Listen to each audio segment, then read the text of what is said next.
What's up, everybody? Okay, so far it says stream is good. What's up? Guys, put a 1 in the chat if you can hear me. I've got my co-host, Sleuth Mom with me today. Do you want to say hello, Sleuth Mom? So I can hear you. Hi, everyone. If you can hear both of us, can you put a 1 in the chat for me, please?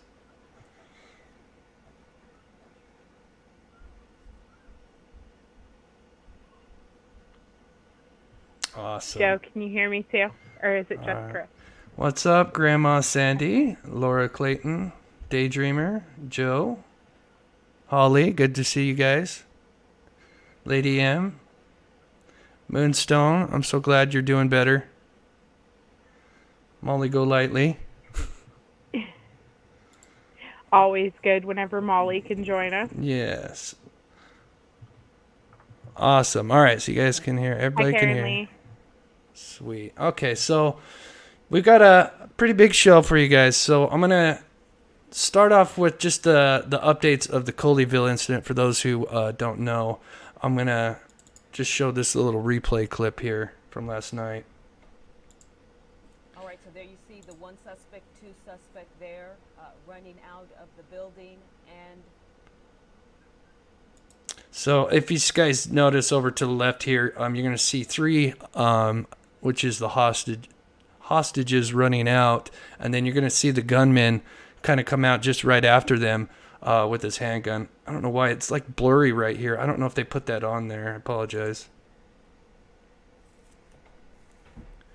all right, so there you see the one suspect, two suspect there running out of the building. And then that's the gunman right here. So this is poor quality. I try to look for a good one, but yeah. So there's the gunman there. So they, the last 3 hostages were able to get out. He ran back in. I think they probably blurred it to block people's faces because it wasn't blurred yesterday. Oh yeah. To protect their identity. Mm-hmm. Yeah, because you had the one reporter say, "Do you know where the hostages or the victims went?" Thought that was kind of an odd question, So, but yeah, that's probably because it's kind of like a stationary blur right there. So I've got the update right here. Let me back out of this. So this is the report.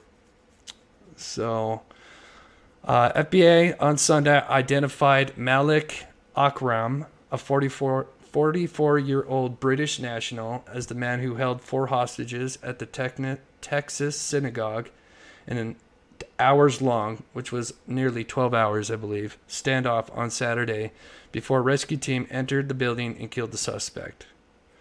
The rescue team killed Akram after the hostages were released around 9 p.m. local time.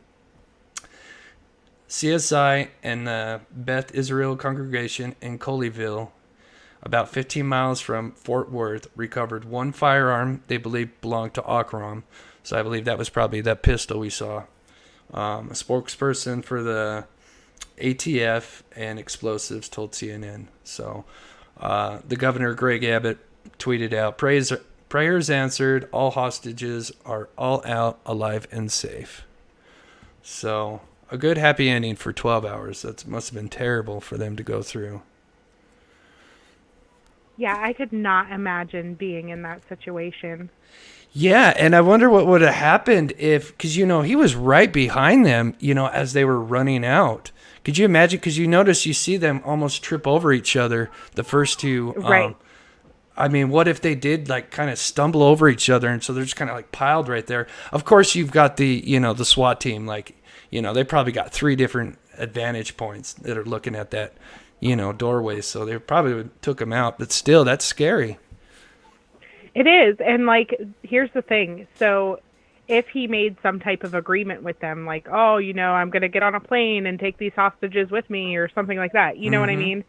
And then he walked out and seen all of them. He could have very easily shot someone. Mm-hmm. And so I am so thankful that it was resolved very quickly. Yes. With everything. Once he let them out, I guess I should say. Yeah. Yeah, I wonder if if he let him go, or because they said that they heard a blast, so I wonder if he kind of if they were all phased by a flashbang, and that was kind of the result, and so he's kind of that's kind of maybe why they were stumbling, because they were kind of So I can't even imagine being there for like 12 hours too, like. Yeah, 12 hours. I wonder if they were able to access the camera feed for inside of the church and maybe watch or hear what was going on still during that time. Right. So that they knew when they needed to escalate it.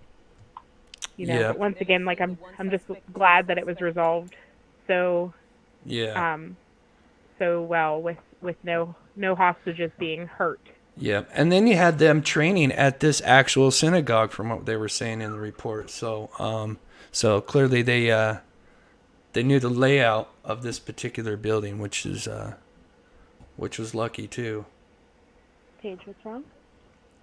Hold on 1 second. Sure. Okay, guys. Let me pop out the chat a little bit here. I forgot to do that. Thank you guys so much. If you guys could leave a like, it helps the stream out. Okay, sorry about that. I had to You're see fine. if she was okay. You're fine. We're going to get set up. So now we're going to talk about Gabby Petito. So the Moab report finally came out. It's a 100-page document. Now, I'm not going to go through the 100 pages. I'm just going to go through the highlights. I was looking forward to reading all 100 all 100 pages. Yeah, so I'm going to play just these two videos that I have, and then we'll kind of go over the incident itself. Oh, no, Melissa Todd. I'm sorry you have COVID. The no. cough is awful. It really is. We will try our best to have zero humor in this show. Okay. I can't guarantee anything, though. Oh, but I did get some cat videos for later. I did. Did you? I That's did. awesome. I did. I have some cat videos. Okay, all right, so here's the first one. I'm at the live desk with the news on the Gabby Petito case that swept the nation earlier this year. A new report has come out where Moab, Utah police officers reportedly made several mistakes in their review. The captain of the department found that the officers who responded to the August 12th incident between Petito and her fiancé misclassified the incident, and their report lacked details. This independent investigation was conducted after a lawyer filed a formal complaint raising questions about how the incident was handled. When Petito told officers how she slapped Laundrie first in their fight, the officers failed to document any injury she suffered, and no one asked Laundrie about a scratch on her cheek after Petito said he grabbed her face. This review found that the incident also should have been categorized as a domestic violence report, which would have warranted an arrest or a citation. The officers say it's impossible to know if Petito would have been alive today had the report been filed correctly, but the report also recommends that the two officers be put on probation. And I'll keep tracking this news. Heidi. Yeah. Could you hear the video okay? Sleuth? Sorry. Yeah, I was muted during it. Yeah, that's right. There's a delay. Okay, yeah. This is our first time. This is my first time having anybody on the show, so we're going to have a little bit of growing pains, but I appreciate you guys tuning in. Just check out the comments here. See if that pops up. Oh, you know what? I can't pop up the... You know what? I forgot to use the URL thing. Mm-hmm. Yeah. Oh, darn it. Okay, well, let's crack on. So let's the second part of the video. Thanks for spending part of your Thursday with us. I'm Julie Grant. A report was released on Wednesday revealing some new details in the Gabby Petito case. So after a complaint was filed with the Moab City Police Department, an independent agency completed a review of the August 12th domestic violence incident involving Petito and her boyfriend, Brian Laundrie. Now, during the investigation, they found that the officers who responded to the scene and pulled over the van made several what they call unintentional mistakes, saying that they should have cited Petito for domestic violence. Yes, you heard me correctly. We're going to talk about it. The review also found that a statement was never obtained from the original 911 caller, another problem. The city of Moab released a statement responding to the report, saying that they plan to implement the report's recommendations and that they, quote, believe our officers showed kindness, respect, and empathy in their handling of this incident. I want to bring back in our guests on the program. I was just chatting with body language expert, human behavior expert, and jury consultant Susan Constantine, and attorney Daryl Cohen is also with us. So, Susan, I want to ask you to take a look at that video, that famous body camera footage where it was the last time we saw Gabby Petito alive and talking with the officers. I know you've seen this time and time again. Yeah. What jumps out at you, please, Susan, as a body language expert? What is she telling the officers that she's not saying? She's a victim. So you see her body language is very collapsed, and she does what we call self-soothing gestures. When a person has zero confidence, she feels that she's lost. There's no one that's helping her. There's a way that they self-soothe. She got her hand up here. It's very heartfelt. She's very emotional. She ran her hands through her hair. And you look at her facial expressions, which mirrors her body language. Sadness. She's depleted. She's exasperated. But at the same time, that she's also feeling a bit responsible, like it's almost like it's her fault, like I've done something wrong. And a lot of times victims will do that. Okay, I'm going to pause it. I'm going to wait for Sleuth because she's kind of on the delay like you guys. Okay. Okay. So you said you've kind of been in somewhat of a relationship that was, abusive. Can you relate to that? Yeah, so whenever you are in an abusive relationship, you don't know how to handle yourself. Like, you don't know how to get out of the situation without angering your abuser. And especially whenever you're in a relationship like that, they were trapped together. They were in this van together. She was completely financially, latched to him through the fact that she lived with him outside of the van whenever they were at their house. You know what I mean? Lived with him in the van, and we don't know who was funding their relationship. We know that she was selling some things on different websites and stuff like that, but they were basically mutually dependent. And so whenever you get in a situation like that, she likely didn't want to speak up, didn't want to say anything because at the end of the day, where would she go? You know what I mean? How would she get away from this situation without being afraid, basically? Yeah. And then they're so far away from home. Sorry to interrupt, but far away from home. Mm-hmm. And so, it's hard to put myself in her shoes because every relationship is different and every situation is different. And there's a lot of mixed feelings about who the aggressor was and stuff like that. And I know that there's a lot of different opinions about that. But honestly, they were probably, mutually abusive towards each other, whether verbally or physically. You know what I mean? Yeah. Just to add on to that, because they actually, they both had, scratches on them. And even the officer said, I forget his quote, but he had said something about where, that he had slapped her and, but yeah, he put that in his quote, but yeah, so it clearly had been, and she clearly said, and that was kind of the problem is she admitted that he hit him first. So she basically said, yeah, I was the instigator. And that's, of course now they didn't, I don't know if they didn't have access to the 911 report, which clearly kind of tells a different story. Right. So. And so the thing is too, whenever you're in this situation, whenever you're the one being abused, you always find a way to blame yourself. You know what I mean? And so it's hard to think about what exactly was happening, I guess. Yeah. You know what I mean? Because they likely had an extremely toxic relationship. They likely were terrible for each other, not just, you know what I mean? And it's hard. It's definitely hard. Yeah. The emotional abuse that comes with this is often worse than the physical abuse. And so we don't know how or what started this fight. We don't know how often, Brian and her were physically aggressive towards each other. Yeah. And so it's hard. It's hard to really step back and think about it. Yeah.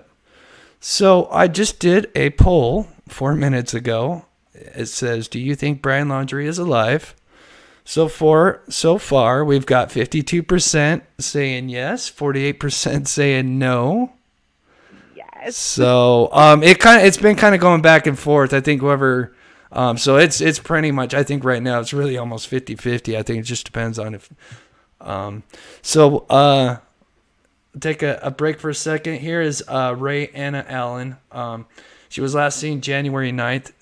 Just a couple days ago, actually a week ago, I'm sorry, it is the 16th, 11 a.m., Winchester, Virginia. Now, her last phone ping was in Greenville, Tennessee on the same date. So that kind of traveled quite a bit from Virginia to Tennessee. Oh, yeah. Her family believes she left during the early morning. They were concerned for her safety because she has no friends or contacts outside the family, and no known ties in Tennessee. So 14, 5'6", 225, black hair, blue eyes. So anybody around that area, just please take a close look. Lawson is saying she was found. Oh, really? Okay, great. Awesome. All right. Well, never mind. Thank you. I looked for that and I didn't see anything, but sometimes she just shared her picture just now. Yeah. Well, that's good. That's good. We'll crack on. Yeah, that's awesome. Yeah. There has been so many found this week, and it's amazing news. Yeah. I had an idea, if depending on we have time, I had a little idea for an app that would be great to do. So, okay, so we're sitting at, the poll is at 52% yes. Oh, it's 50-50. Okay, now it's 50-50. Okay. Gloria says, not a great idea to take a long cross-country road trip after being confined together for a year because of COVID-19. You're bound to get on each other's nerves. Exactly. We have no idea the dynamics of their relationship outside of, what we've seen, outside of that short clip and outside of the fact that, he killed her. Yeah. And so it's really difficult to really see all the dynamics, I guess. But definitely, I wouldn't even, I could love somebody so much. There's no way I could handle that. There's no way I could handle being with somebody nonstop like that. Yeah. Yeah, even your best friends. So what's in the notebook? Mary wants to know. So, yeah, we're going to go over the notebook. So we'll get into that. So let's just kind of talk about. Let me start over. Okay, so I'm gonna play this first video here. Sleuth.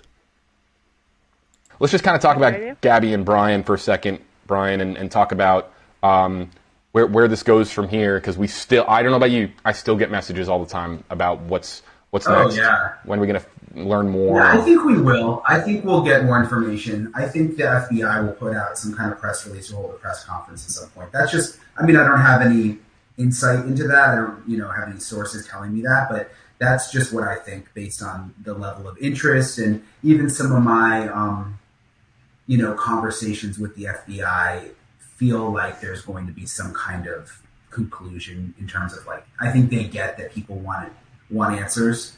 And even some of the recent statements that the Petitos have put out show that there's still ongoing investigation happening, and it's almost like they're also waiting on something. So, John, what do you think? Also I'm just kind of going through some of the Gabby questions here, and this one, where's the notebook? People want answers about what was in the notebook. I'll just say, I've texted Stephen Bertolino, just, I put out a tweet a couple of weeks ago about how he has been in contact with law enforcement on behalf of his clients. The Laundries themselves have not been contacted by law enforcement, or at least in the month of November, they weren't in contact with law enforcement, according to Bertolino.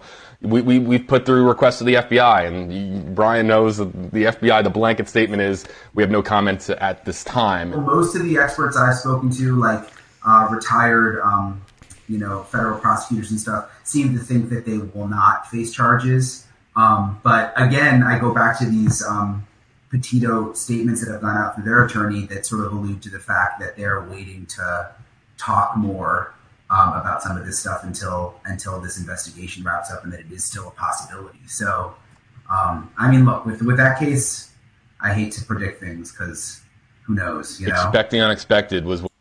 Yeah. So there's that. Let me close this out. I've got.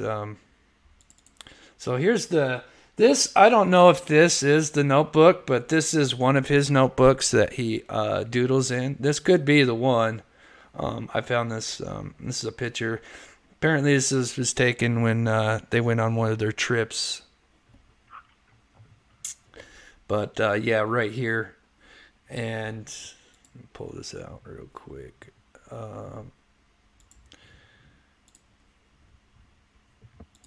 So here's some of his drawings right here, Sleuth. So you got this princess with whatever this is going on here. So Brian Laundrie left behind glimpses into his psyche through his artwork, including a set of prints featuring a cartoon woman's mouth being smothered in blood red paint. So, he was on Instagram, posted a lot last year. Exhibits multiple black and white lino cut prints of Sleeping Beauty look-alike character with red paint muzzling her mouth, strewn next to paperback of Arthur Chuck book Lullaby. I've never read that book. That one with the blood or whatever it is, the tape, red, whatever. Mm-hmm. If you turn it upside down, it's actually also a man's face. Oh, I seen that. Yeah. Oh, here it is. Yeah. Yeah, right here. Here it is, upside down, kind of. Yeah. Yeah. Yeah, I forget what those images are called. Somewhere that a lot of these drawings were like copies. That he had looked at things and you could kind of sketching. They weren't actually his inspired artwork. He drew those, but they were inspired by something else. And so is it really a look into his psyche whenever he's copying? Do you get what I'm saying? Yeah. Yeah. Yeah. Because it's not original to him. Yeah. And I guess you could argue, if he adds on kind of like the princess thing, then I guess you could say that's kind of his art. But yeah, this bird where it's just a bird, it's not really. Yeah. Mm-hmm. Yeah. That's just a thought that I had always, because I don't know. I feel like if you're trying to learn how to do something and there's a how-to video or somebody, it's simple enough that you can do it step by step. Can we really say that is a look into his psyche? You know what I mean? Mm-hmm. Yeah. I get where you're coming from, though, or where this article is coming from, because it's not like he drew normal things. I mean, he wasn't drawing puppy dogs and rabbits and unicorns. Yeah. It was different. Yeah, it's some odds. Yeah, exactly. TM. Yeah. Wait, what did Holly say? Go ahead. Yeah, you go ahead. Read the chat for a second. I'm just going to look at our next. Did you all notice that PR Ranger didn't put his thumbprint on the vehicle until Ellie Robbins went to take the picture of ID and Brian? Huh. I was curious if it was more because he got a pic of the ID. I didn't notice that, Holly, that he didn't put his thumbprint on the vehicle until Ellie Robbins went to take pictures of the ID and Brian pulled out his phone. You think he was trying to keep his thumbprints, his fingerprints off of stuff? Oh, that's kind of weird. Yeah. Yeah. It's kind of going back to that. I can hear my echo here. I got to turn down my volume. But, one of the first videos I ever did was, because of this case, and was from that introducing the two phones. Because, when you watch it for the first time, it's just so much going on. Let's if you have it, or no? Is it too hard to get to? Oh, yeah. Sorry. Yeah, I have it. But yeah, it was my first video that went viral, and I'm not the first one to obviously I'm sure I wasn't the first one to notice that there was 2 phones, but I had actually been one of the first people to post about it, on YouTube. Mm-hmm. And yeah, that was my first video that I believe that actually went viral. But yeah, I was, for the second time watching it, I just, second he whips out that phone. Yeah, see right here, as you can see, I was starting to get up where I was getting like 50,000 views and stuff. But my first big one was 150,000 views. And was this video here. And, I just, because, he's talking to the officer, he's like, yeah, I don't know what I'd do because I don't have a phone, and then, 2 minutes later, here's the thumbnail where he's reaching into his pocket and he whips out a phone. I'm like, did he just do that? And then, I kind of watched over a couple hundred. Yeah. And I'm like, oh my gosh. So, yeah. So I broke down the video. I'm not going to play it, but because we just got so much to go over. But yeah, I had broken down the video and just kind of shown that, he whips out this video after telling the officer, no, I don't, but yeah. Yeah, that's cool. Yeah. So yeah, with the notebook, just kind of to go on with that. So because it is technically evidence, and did I think I still have the article up. Did I? Yeah. So the article reads that they placed a petition. So Chris, his parents, placed a petition in court last month to be granted access to the belongings, which includes 2 bank accounts containing $20,000. So there's a picture of his Chris and Roberta. So yet the items taken by FBI and cops linked to the investigation will not be included. Yet the items taken by the FBI and cops linked to the investigation will not be included, Steve Bertolino said. So here's my thing. If he was dead, if this case is closed, why are they holding on to evidence? Because if it's closed and, Brian Laundrie is no longer with us, then you would think that all of their items would be released. Yeah, it could be they're trying, because it was considered the notebook to be underwater, but salvageable. So it could be that they, they were going through a process of trying to preserve or, do whatever they're, But why do they need to preserve evidence if he's dead? Oh, say that again. I'm sorry. Why do they need to preserve evidence, though, if he's dead? Like, if he killed Gabby, if he acted alone and he killed Gabby and he committed suicide, and they're putting all that in there, then why are they holding on to evidence? That's a you good know what question. I mean? Oh, the case is not officially closed? Yeah, that's what I was going to say. I don't think it is, So why is it not closed then? I think it's kind of just, I think there's just court stuff that they're still going through. It's but for who? Like who was I think there? just the entire investigation, I think. Okay. Yeah. I've never heard of them continuing to pursue charges against a dead person. Because I think, especially with the parents, they got to see if the parents did anything. You know what I mean? I think that's probably a big one. Assisted in him. Yeah, I think that's because I can understand that, but at the same time, I don't know. Here's the thing: they were spending what was it? $250,000 a day. Yeah. Okay, so they were spending $250,000 a day, non-stop searching for him. Mm-hmm. They were live streaming all day long. Gabby Petito, Gabby Petito, Gabby Petito. Mm-hmm. Brian Laundrie, where is he? Dog the freaking bounty hunter went down. We had all the internet sleuths in the world. Oh, yeah. We had all of that. And I think that they set up that he was quote unquote dead because they were embarrassed. You know what I mean? Like, how does the FBI lose somebody in a swamp for that long with that many resources? And then mommy walks in and throws out a pile of bones and then goes, look, I found Brian. Yeah. I don't know. That's just my opinion. So, or that they set them up to find him. Yeah. So it's nice to have two sides of the argument. So this is great. So here's my video on a response to that. And it's not to really go one way or the other. Let's see if I can find it. Oh yeah, it's gonna be a newer video. I seen one that said, "Is Brian Laundrie still alive?" Is that what you're looking for? Yeah, I did a couple of them. Let's see which Okay. one it is. Out there. Yeah, there's that one, and there's a reason why. No, Brian.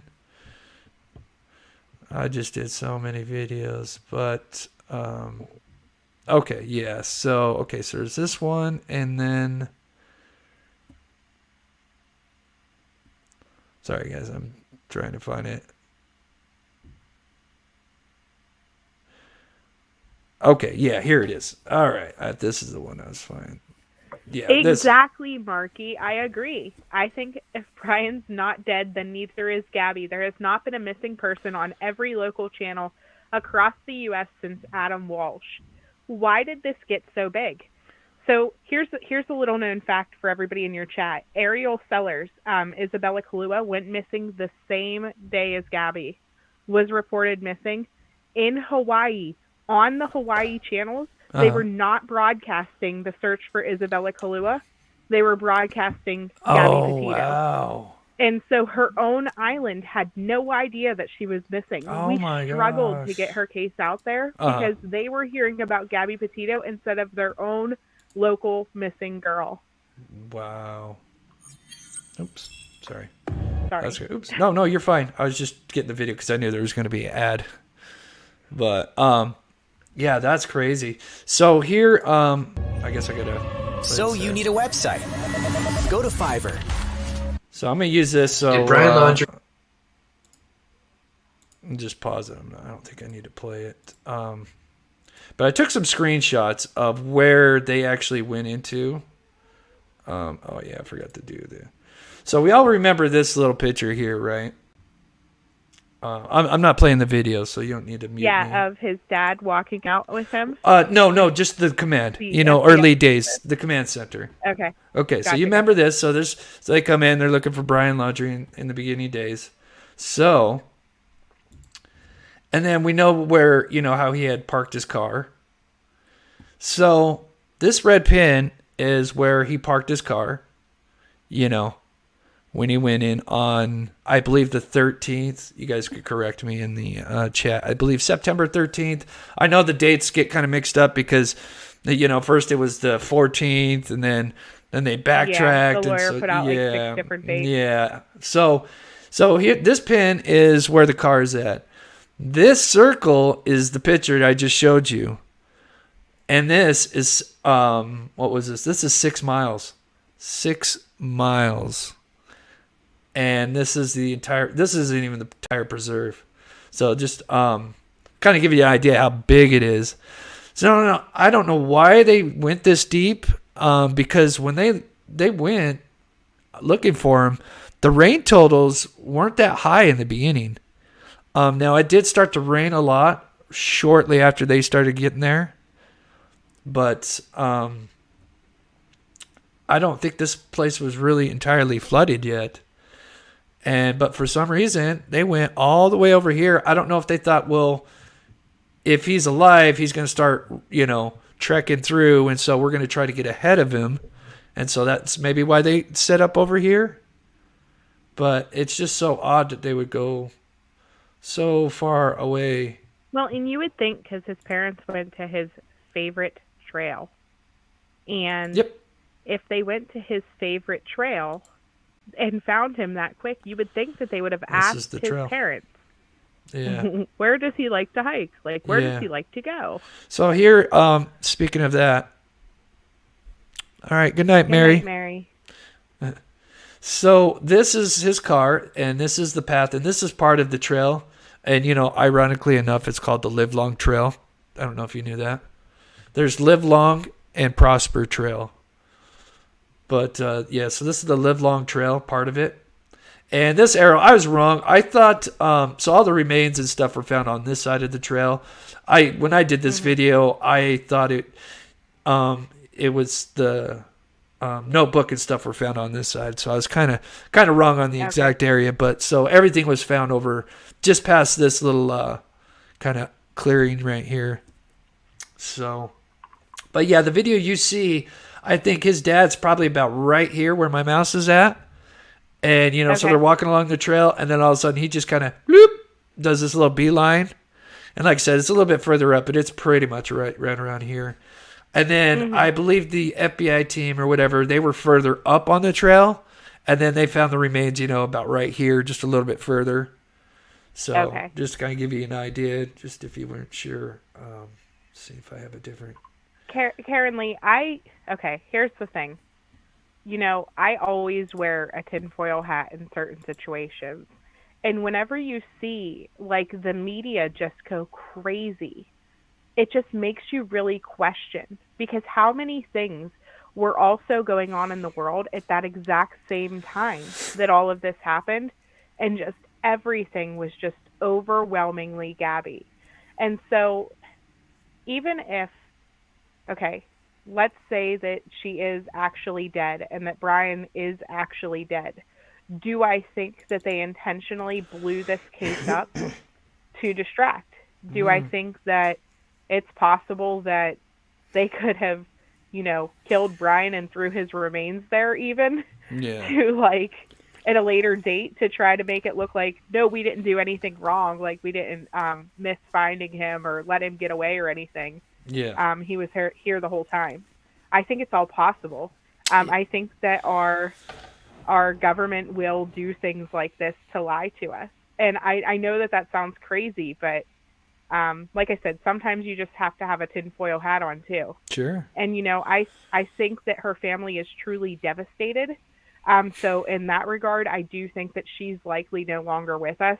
I was mostly responding to the comment, but you know, Brian, I do think it's possible that his family could have helped him get away. Yeah.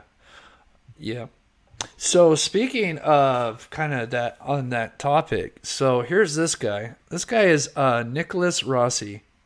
He campaigned on children's rights and appeared on TV in the U.S. And it so happens he's from Utah, where I live and grew up. But I've never heard of him. I may have met him or seen him. So he's an American man, believe. Actually, let me go to the next one. So Nicholas Rossi, 34, was wanted by Interpol and faces charges of, I can't say this word, but SA in Utah in the United States. He was admitted to the Queen Elizabeth University Hospital in December with COVID-19, where he used the alias Arthur Knight. So basically he was wanted, you know, for charges in Utah. So he skipped the states and went to Glasgow. And so police in Scotland said he was detained under an international arrest warrant. So basically he ran from them. And because of COVID, he got caught. So how's that for justice? He used a terrible alias. Like, Arthur. That name, it just sounds Arthur like Knight. I mean, maybe it's more common over there, but yeah, I don't know. Maybe he should have picked like Bob. Bob. I mean, yeah. So yeah, this. I thought that was kind of interesting, but I was trying to look how long, but I know it was quite a long time that he'd I got his I do have his story. I do have the rest of his story. Let me finish that. So he told so he faked his own death. So in 2019 he had late stages of lymphoma and only had weeks to live, and several outlets reported that he had died in February 2020. And then, so it looks like, a memorial was posted online. A proud warrior that fought on the front lines for 2 decades for children's rights. It said his ashes had been scattered at the sea. But he was just skipped town and was in Scotland. And so he was traced to an intensive care in Glasgow, where he was on a ventilator. Surprised he didn't die on that. Medical staff were unaware he was on Interpol's red list, but they finally caught on December 13th on behalf of his colleagues in Utah. Oops. So that's pretty interesting. I've got some other stuff as well with So here is the official medical. Listen, you can't get an official medical record from a piece of a skull fragment. Okay, well, no, I've got two sides to this, so. Okay, all right. All right. Yep, yeah, I came prepared. So, okay, so here's his, them to be confirmed, Brian Laundrie. I'm just going to read this first paragraph. Dental records confirm that his remains were found at the reserve, and those were they belonged to Brian Laundrie. So, and then this is kind of a further medical examiner report where they just kind of go along saying that, yes, we were at the scene, we completed the examination, the cause of death was determined to be a gunshot wound of the head. The manner of death has been determined to be, I can't say that word, self-inflicted. So, but then I found this. Aha. So look at the date at the bottom. This is January 10th. Before he was found. January 10th. This is an active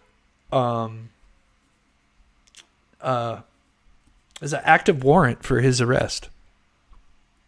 Apparently. Still active. Yes. Ha! Why would they still have an active warrant? I don't know. Apparently these are all I don't know. I don't know the court system that well, but I found this. I don't know, I just found this on Twitter. So who knows if this could have been manufactured. So please, everybody that's watching. This afternoon. Yeah. Hold on. I can look it up. Let me look. Yeah, go ahead. So I'm telling you, I mean, they have the evidence still. Now we're finding out active warrants. Yeah. So it's very interesting. So, yeah, yes, he is hiding out eating peanut butter and banana sandwiches with Elvis and Jimmy Hoffa. Oh, yeah. Yeah. Oh, yeah, here's a picture, too. So, this is what he's doing right now, guys. This is a recent picture I found on Twitter, everybody, that they believe they believe he's wearing a wig. And apparently the nostril matches with his nostril because, the next page or the next picture I have, I'm not sure if I have it, but it's literally a zoom up of his nose. It does kind of look like him. I'd like to take this off. I would like to take this off and put it on this and maybe get another shot where he's kind of looking that same direction. Right at you. Well, he's looking the same. That's not even right. What? He did not run off with Brian Etten. He ran off with Brian Etten. I don't know. But. Oh my goodness. It does it's funny. But can you what I felt bad is when he was, supposedly missing and every white bald guy. Every single yes. All of them. And there was a guy. I felt so bad too. Yes, there was a guy that got beat up real bad. Oh no! Yeah, real. Yeah, I think it started in a restaurant. People joking about it, but yeah. Oh my goodness.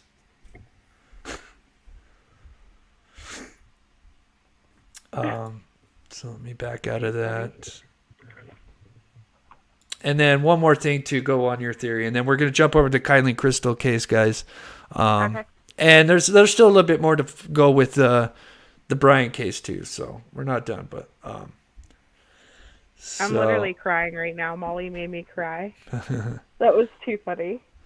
So I remember this is kind of older, but in a screen grab from 3 weeks ago. I think this is posted last month, but he said that he was following Brian Laundrie's real account, and it said that Brian Laundrie was following 145 people, and then the next day he was another day he noticed that he was following 146.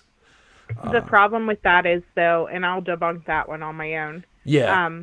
Please do. The problem with that is whenever somebody gets put in timeout or Twitter jail or whatever. Yes, that's right. Yep. Their account goes inactive for a period, and then whenever they get back, it would have caused the change in the numbers. Molly, I agree. Everyone does cry when you talk.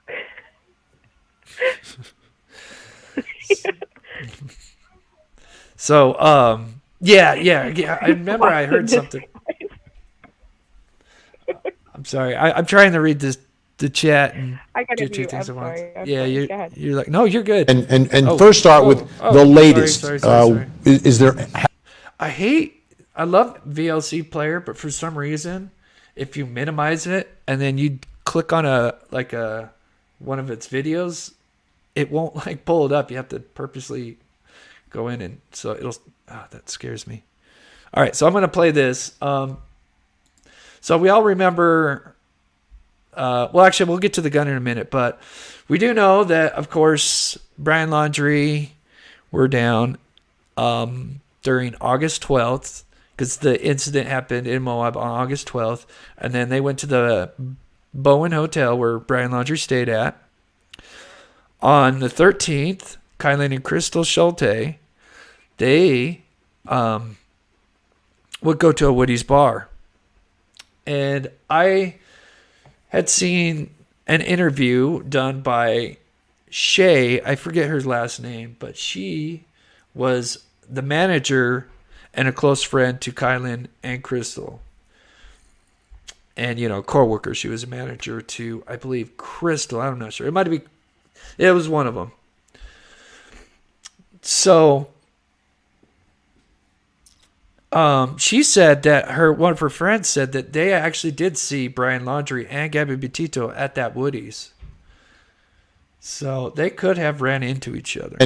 First start with the latest. Every time. Never fails. I'm sorry, guys. All right, so I'm going to play this video. Sleuth, you good? She's good. I don't know where my co-host went. Actually, Sleuth, are you okay? Apparently she's had a big storm, so she said she might lose power at any moment. No, I'm okay. Sorry. Oh, okay. I was Okay. laughing and then I was muted. Gotcha. Okay, you're good. All right, I'm just gonna play this video for a minute. And first start with the latest. Have there been any updates, any new information revealed in this case? Yeah, I mean, honestly, Vinny, we could literally have an hour-long special on this case alone with all the updates, but I'll try and be brief. We certainly haven't gotten narrowed down to any real suspects yet. We're still hoping that the public will help by sharing any dash cam video or any footage that they may have who were visiting the area between the 11th of August through the 15th of August. But as far as updates go, it's amazing that we've learned since all this that Kylen and Crystal actually observed Gabby and Brian Laundrie in their fight in front of the Moonflower Co-op that day, August 12th, when they were in Moab. Wow. Let me ask you this, because some people have very quickly tried to dismiss any connection between the two cases, and I don't think anything should be dismissed until you've solved the case. But we know that Brian Laundrie apparently took his life with a gun. Has there been any comparison of the ballistics of the gun used by Brian Laundrie to take his own life and the gun that was used to take the lives of Kylen and Crystal? We sure hope so. Nothing like that has been shared with us or the family, so we don't know, but clearly you're right.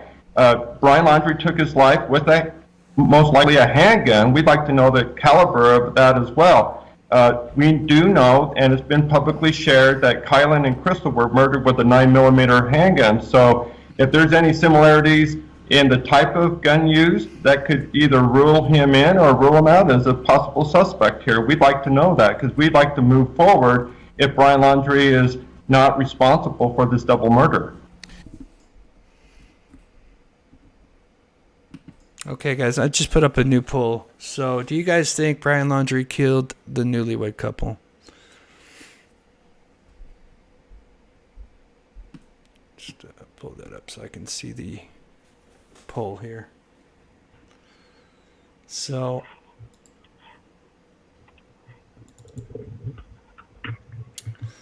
I'm sure we all remember this gun. Another girl went missing recently in that same area, and so I'm actually wondering if there might be like a serial killer.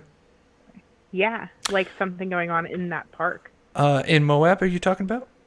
Yeah, in that area. Yeah, Sorry. I'm close to Moab. Actually, I was actually going to go down there. But it started snowing. We had some major, just a major snowstorm, and I'm like, And then I was kind of waiting for some kind of new details to come out, but it's just been so quiet. And you know what? I didn't even know, but here, just kind of since we're on this topic anyway. But I found this article. I can't believe I missed this. Because, Dog's been quiet. We'd heard so much from Dog, with the Brian Laundrie case. And there was this article I had no idea that came out on December 31st. And it says, on the hunt, Dog the Bounty Hunter is traveling to Moab to help solve a case of murdered woman with Brian Laundrie link. And, it's talking about the newlywed couple. So he'll be chasing a new lead in Utah to help solve the murder mystery case. Sean Paul Schulte, who's Kylen's father, he's gonna he asked Dog if he could come help out because he saw how well it just brought attention to Gabby Petito. And then and it's sad to say that cases need the attention to motivate authorities, and that sounds horrible, but with as many cases as police see every day on their desk, it kind of just focuses their attention if they have the news beating down their door asking for answers. Yeah. Oh, let me see how the poll's going real quick here. Let's see. Let me look at the poll. So we got, so far it's 70% says yes, Brian killed the couple. I can't tell how many voted. Yeah. 47 votes. Come on, guys. There's 134 people watching now. Yeah, vote, guys. Let's see what you got. Okay, yeah. That's definitely higher than I thought. I thought it would be kind of closer to the 50-50 mark, but that's interesting. So I'll talk about some theories. So yeah, like I said, there was that interview. Did I say December 13th? I'm sorry, Holly. I saw you mention that. I meant to say August 13th if I did. But yeah, so in August, we got Brian, we know, stay at the hotel. And Moab is small. It's, you're 5 minutes away from anything. It's just a little small town. So, and it's literally like just I think like a 5-minute walk from the Bowen Hotel to the Woody's Tavern. It's like 5-10 minutes maybe. Here's a thought, just real quick. What if Brian is a serial killer and they want us to think that he's dead so that people aren't worried about him killing people? Yeah. Sorry. Yeah. Random. Yeah. Random thought crossing my mind. Continue. No, it's there's just so many things in this case that just don't sit well with people. It's just it is so strange. And then with this case going unsolved, then you find out that there was a gun missing from the parents' house, Brian Laundrie's parents' house. They don't know. We've never found the details out of what exactly the caliber of gun. They just said that there was a gun missing when they turned over all the firearms over to law enforcement. But yeah, I did do a theory on what may have happened. And it could have been, something could have gone down on the 13th or 14th. So, because, Brian and Gabby were still there. And he could have left during the night and met up with the newlywed. Right. But yeah, so the LaSalle Mountain Range. Block Molly so that I'm not reading her chat anymore because she keeps making me giggle. Yeah. And then, so the whole thing is that these girls were shot and killed with a 9mm. So that's kind of what they're looking for, is the 9mm. And then when they were at the Woody's Tavern, they had mentioned a creepy man. And apparently this creepy man, so I believe on the 12th of August, a creepy man, they were camping in the LaSalle Mountains. And they were just kind of by themselves, and this guy was kind of like, he was kind of camped further away from him, and then I don't know, I guess during the middle of the day, there's kind of speculation on this part, but he got closer to him, because that's what they had mentioned to their friends at Woody's Tavern, is that he got like super close to him, moved his camp closer to them. And so it made him uncomfortable. And so during the night, he was like howling and stuff and playing the flute. And so it freaked him out. And what friends were saying about these girls is that they're really tough, and they just wouldn't say some guy's creepy without, so he'd have to be pretty creepy for them to mention that. If that makes sense. Yeah, yeah, it does. Then the next day, August 13th, he had gotten his car and left, and they used the word cars, but who knows if he had a truck, motorcycle. I mean, I'm assuming it was a car or a truck, but they said that he left, and they thought, oh, good, he's not coming back. And then, I'm not sure the timing, but they said that he came back later, and he had more food and clothes. And so clearly, and he was going to spend the night. And then they obviously told this story that at the Woody's Tavern that 13th. So it's possible that he went to, if he wasn't a local, then, and they said that he bought more food and clothes, maybe he did go to a shop that, maybe they could look into, cameras or something where there's a store kind of, because there's not many stores in Moab, I've looked at some of the stores. There's not, you don't have what you have as far as choices go, but, a place that would sell clothes and food at the same place would be kind of unique. Wow, 71%? Oh, wow. That is crazy. Yeah, and that's 70 votes. I mean, that's pretty good, considering we got 125 in here right now. That's amazing. So means that 50 of you still have no opinion. That's okay. Yeah. I won't pressure you. Peer pressure. So, to finish up with this, so this came out on the 31st, this document, but he's gone radio silent, his entire family.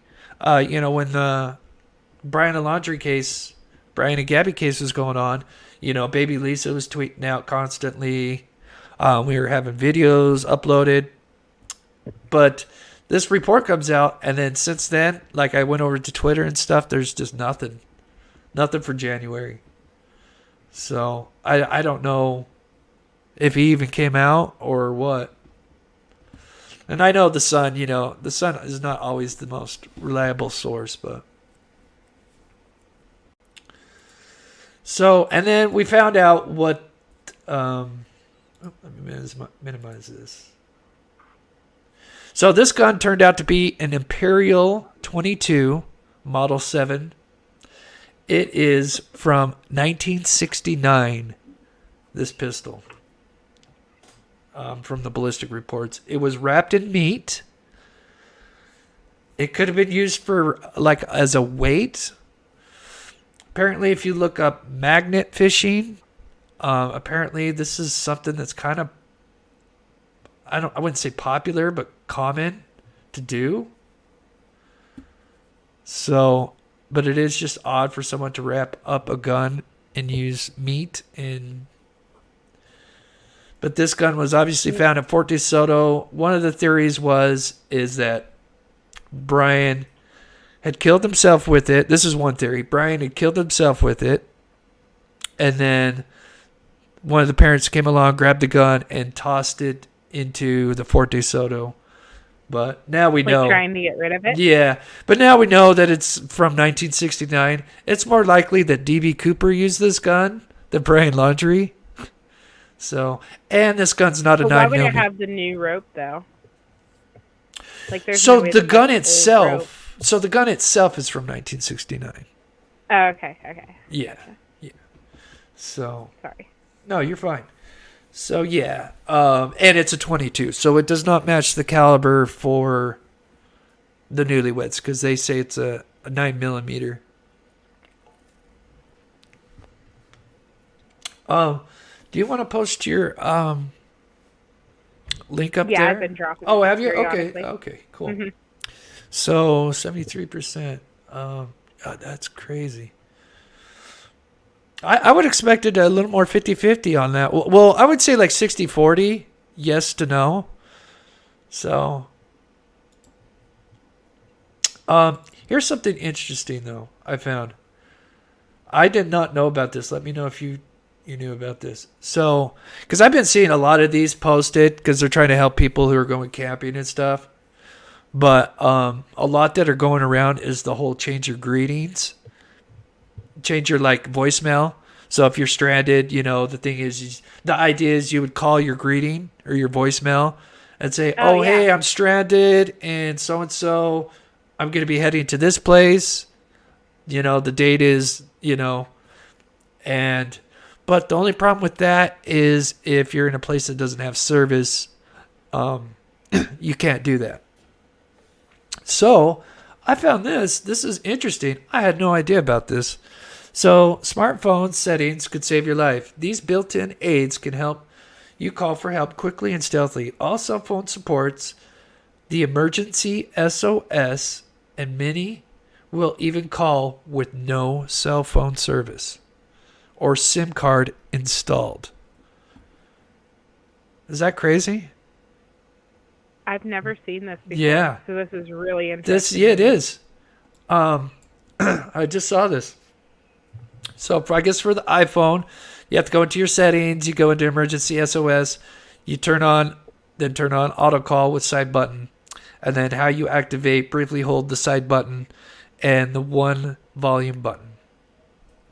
With Android, you go into your settings, it's in advanced features, send SOS message, toggle to on, and then so to activate this SOS message is you press the lock button 3 times rapidly. And it sends out an SOS message. And you can possibly make a call on top of that just by doing this little activation. Yeah, that's absolutely amazing. So see this, you guys? Everybody go fix this in your phone. Yeah, yep, exactly. Screenshot this, and that way you have this information. Yep. And turn it on. That way if you're ever in a situation and you need it, that's huge. You know, that's awesome. Yeah, that's huge. Because like I said, that greeting one was going out a lot, but it was flawed. Can you send this to me so that I can put it in my community wall? Yeah, I would have to send it after the show. Yeah, that's fine. That's fine. Yeah. So. Yeah, Lena says if you watch Can-Am Missing, always wear a personal locator beacon. Yeah. So a lot of us, you know, it would be great if you're going to go out, be prepared and, you know, cover your butt, get a sap phone and all this. But I think this is huge because everybody has cell phones and, you know, everything's last minute. So we don't forget to get our personal locator beacon. But thank you, Lena, for mentioning that because, yes, it is nice to be prepared because you never know what could happen. But yeah, I had no idea about this. I saw this. I'm like, oh my gosh, I've got to mention this because I used to go camping all the time and I'm from Utah. I used to go to Moab. I don't know if I've been to the LaSalle Mountains, maybe as a kid, but and I've been to Yellowstone, all these places where all these people have gone missing and where like, you know, these 411 cases, clusters. So yeah, that's crazy. So let me update. So we've been going for an hour. I'm almost done here. And then you want to do your Vanessa part? Yeah. Okay, so... You want me to do that right now? Or no, you're almost done. Yeah, I'll play one video and then it's just this little hug I found. And then you be ready? Yes. Okay. Oh, the little hog. Yep. So I just found this random video. I thought I'd share it with you guys.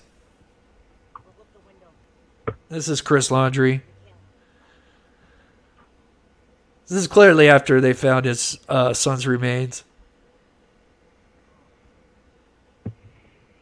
So, I think just a overall message, although what they did is terrible, and they clearly got terrible advice too from their attorney going silent. That was the worst thing to do.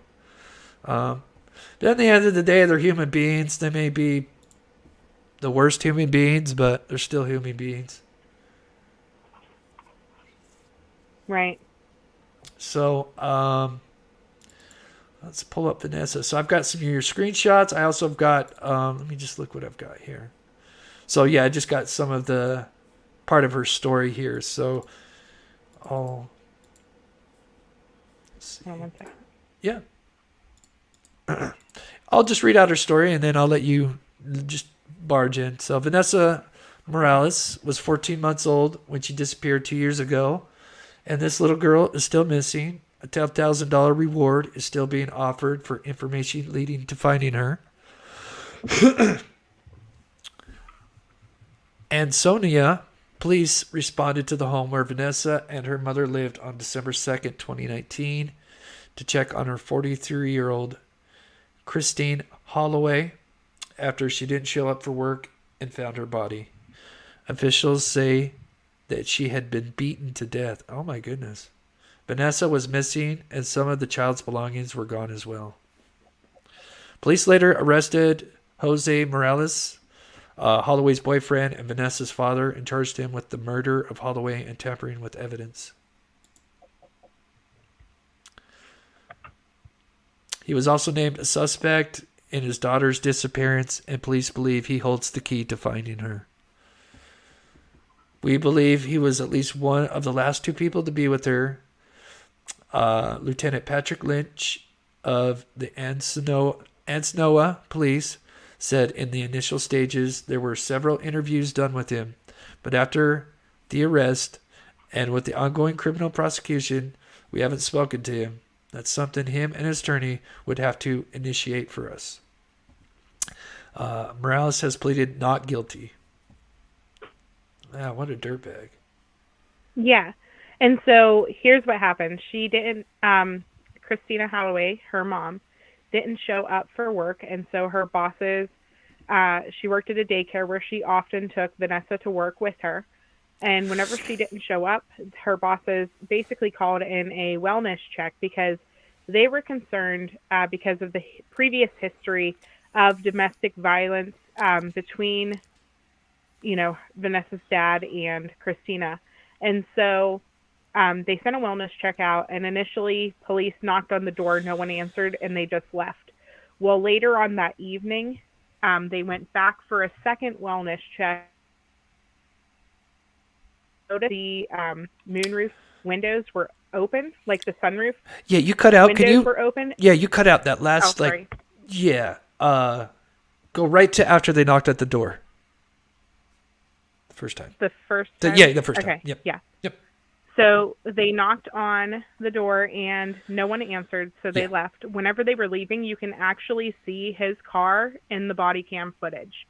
And then, sorry, I'm trying to think now. Where was I at? So they went back for a second wellness check later on that evening and noticed that the sunroof was open. And, not sunroof, what are those called? Like the moonlight. I don't know. Yeah, that's, Either way, a window was open, and it was in the middle of December. It was very cold. And so they had red flags because of that and went into the home, and that's whenever they found her deceased and found evidence that the crime scene had been attempted to be cleaned up. Now, they did not find Vanessa. Well, earlier that day, there had been a 911 call made, but nobody spoke. And just somebody in the background said, "What are you doing? Who is that? Hang up." And so they believe that he may have handed Vanessa off to someone or been in the company with someone who may have Vanessa at this time. Skylight. That's the word, Chris Hill. Thank you so much. I couldn't think of it.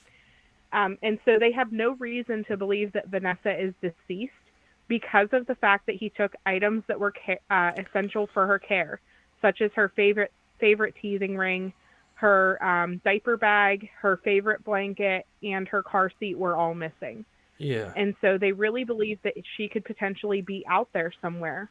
They had found some items thrown into a Salvation Army bin, but not Salvation Army, but a bin similar to that, like a donation bin. But none of the items belonged to Vanessa. And so while he is going through these charges against him for murdering Christine Holloway, they cannot investigate him for the disappearance of Vanessa, and she is still missing. And so her family is begging and pleading for people to share her face as much as possible because, you know, they truly believe that she is out there somewhere. Do they have a picture of the father? Because I think he could be possibly in on it. They should. Yeah, there was a picture of him at court. I actually have one if I need to send it to you if you don't find it. Yeah, I'm pulling something up right now. I'm not sure. No thanks. Or there's pictures in my video as well, which I here's a link as my to the computer's video. just running super slow right now, it's probably freaking out. Yeah, I need to get 2 computers doing this thing here. Let me go to images, see if we can pull up. And so this is a case that I covered. Oh, there he is. Oh my gosh, is that him? Okay, yeah. Oh my goodness. Oh yeah, and here's him in court. Yeah. Oh my god, he's a scary looking dude. He is. He is. Oh. Yeah, he don't look like a very, very. Wow.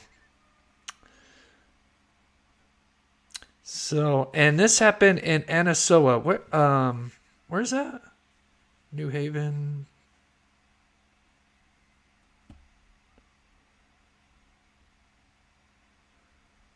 What state is that?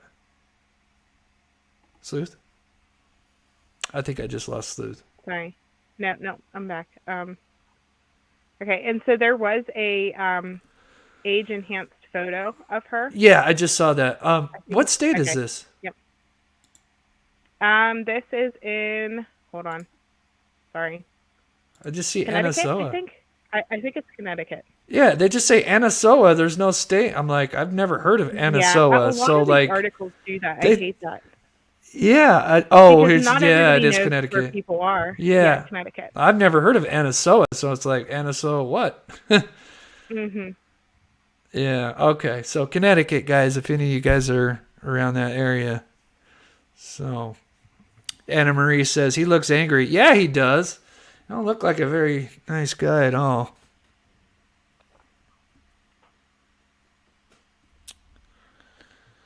Yeah. TM, they did initial searches, but it didn't go past, they had an Amber Alert out. They did initial searches, and they interviewed a lot of his family and different people. He actually took several months to get arrested. And so the question was, where did she go while he was being obviously investigated? He had to have put her somewhere knowing that he was going to be investigated for this murder. Yeah. So,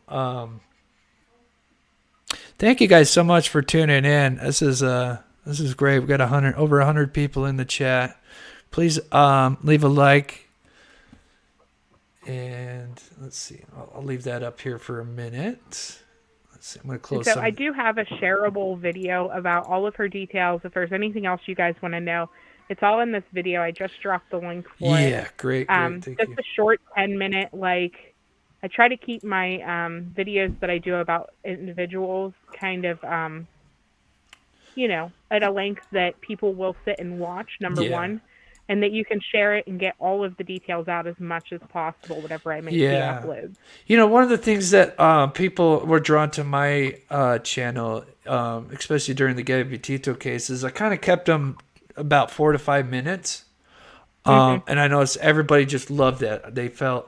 Some felt, to go a little longer. All day. Yeah, and they just love it. I would just tackle the most, because, there's just so much information coming out with the Gabby Petito case. And so I just kind of tackled the most important topics and just kind of just touched on each little, if there's multiple things, I would just kind of grab, the most important details and just kind of, so everybody I think everybody enjoyed that. So, let's see, where is it?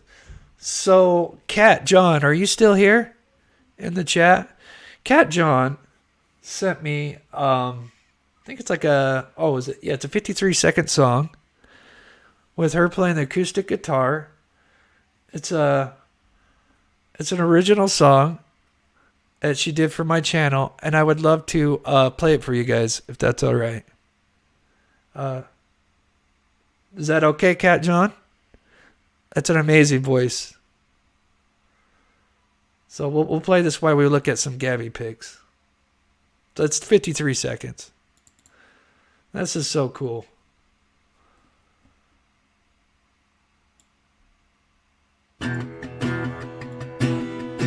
If you're wondering just who did it and how they got away, if something strange is happening and you're feeling a little afraid, we're not gonna sleep tonight, no, we're not gonna sleep tonight.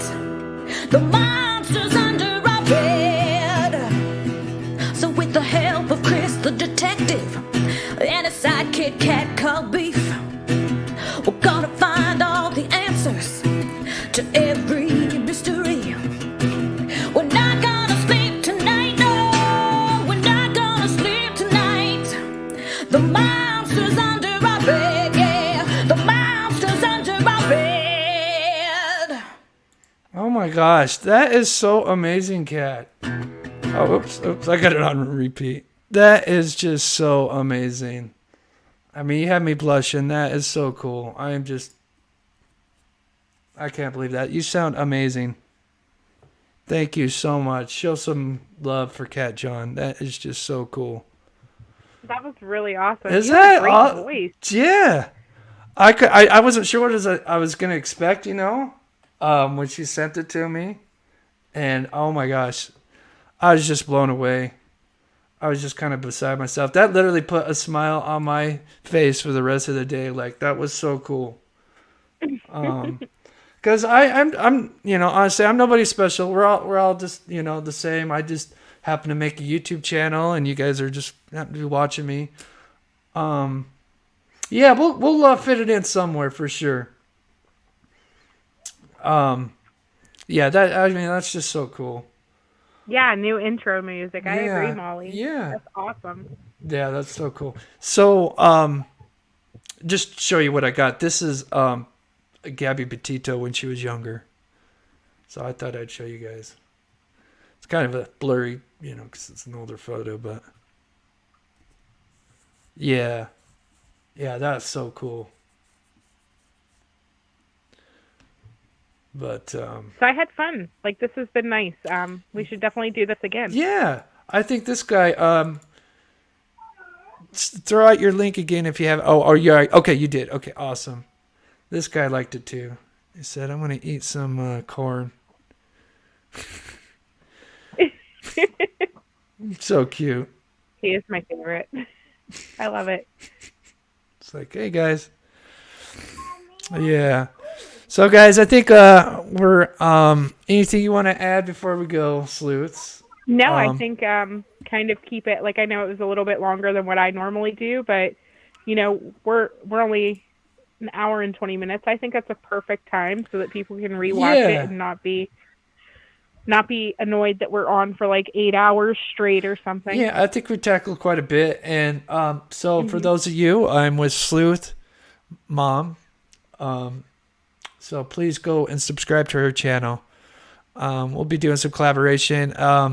Also, I will probably be doing mostly lives during the weekend, and then Paranormal Tuesday, I might do a live because now I've got the phone line. I'll have some of you guys call in if you want. So if you guys want to share some stories online, please leave me an email, and we could kind of discuss, people sharing some stories. Sleuth's even got a story about Pennsylvania if you want to share. Just let me know, Sleuth, if you don't. So, and most of my other videos during the week are just going to be my regular uploads. So, because I've kind of got a split audience, and I know half kind of prefer just my short uploads, and then I know I've got the other half that kind of like to go live and chat. So, I'll probably do both, of course. So thank you guys so much. It's going to be great. Yeah. Thank you everyone for watching. We've held over 100 people pretty much the whole stream. Yeah. So that's awesome. That's great. I appreciate people coming out to listen. Yep. So if you guys want to leave a like on the way out, yeah, go ahead. Finish what you're saying. I'm sorry. No, I was just going to say like and subscribe, and we will talk to you guys all later. Yep. Bye, Elizabeth. Bye, Chris, Google, Denise, Rhonda. I'm gonna play this one more time as we're exiting out, because this is just so cool. This is my outro right now. If you're wondering just who did it and how they got away, if something strange is happening, all right, Sleuth. feeling a little afraid, we're not gonna sleep tonight. No, we're not gonna sleep tonight. The monster's under our bed. So with the help of Chris the detective and a sidekick cat called Beef, we'll go